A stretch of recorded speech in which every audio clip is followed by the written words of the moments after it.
Manga qara, nimaga ustaxonaga olib kelding mani? Ko'rasan-ku, o'rta mashinadan ko't og'irlashib qolgan. Shunda prashka qildirib yuboraylik. Dada Hormi, shunda mashinadan qarab bering, cho'ti tortmayapti. Ya bo'ldi, mashinangizni prashibga qilib beraman.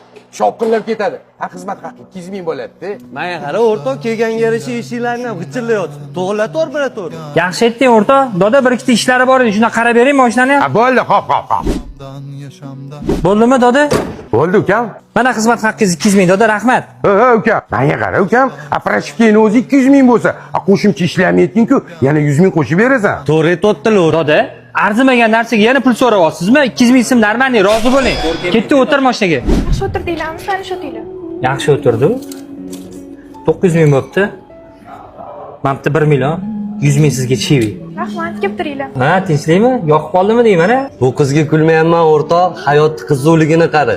Boya qora mehnatda mashinani 3-4 ta ishini qilib bergan ustaga 100 ming tugur 50 mingdan qo'shib bermadingni, ofitsiant qizga nos karashmasiga 100 ming TV beryapsan.